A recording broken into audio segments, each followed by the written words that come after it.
অনেক কাল আগের কথা। সিরিয়ার দামেস্কে এমন একজন তাঁতি ছিলেন যিনি তার তাঁতে সুতো বুনে বুনে এমন সব কাপড়, এমন সব নকশা তৈরি করতেন যা শুধুমাত্র রাজা বাদশারাই কিনতে পারত এবং সেগুলো আর্ট হিসেবে, শিল্প হিসেবে সারা পৃথিবীতে সমাদৃত হতো। এক শিল্পানুরাগী এই তাঁতির ভূয়সী প্রশংসা শুনতেন সবার কাছে, কিন্তু কখনো তার শিল্পকর্ম দেখেননি। তিনি তাই এবার সেই তাঁতির কাছে সরাসরি চলে গেলেন এবং বোঝার চেষ্টা করলেন যে কীভাবে সে এরকম শিল্পকর্ম তৈরি করছে। মজার ব্যাপার হচ্ছে, সেই তাঁতি তখন কাজ করছিলেন এবং সেই শিল্পানুরাগী খেয়াল করে দেখলেন পুরো ব্যাপারটা একটা মেস। শুধু অনেকগুলো সুতো বের হয়ে আছে, সেই সুতোগুলো কোনো প্যাটার্নও ক্রিয়েট করছে না, কোনো নকশাও ক্রিয়েট করছে না।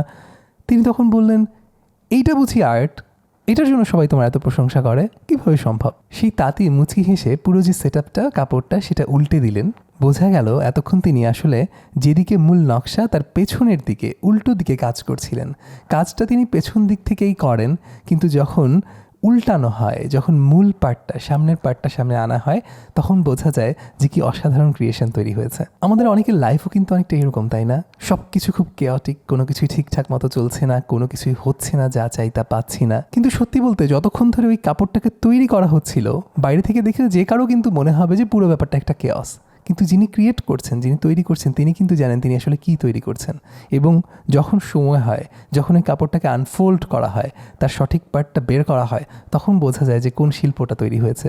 ঠিক একইভাবে আমাদের লাইফ নিয়ে আসলে আল্লাহর কী প্ল্যান আছে সেটা আমরা জানি না, কিন্তু এই কেওসের মধ্যেই সেই ডিজাইনটা লুকিয়ে আছে। এবং যখন পুরো ব্যাপারটা আনফোল্ড করবে, তখন আমরা আসলে বুঝতে পারবো কোন ছবিটা আসলে তৈরি করা আল্লাহর ইচ্ছা ছিল, আমাদেরকে দিয়ে আসলে কী করানোর ইচ্ছা আল্লাহর ছিল।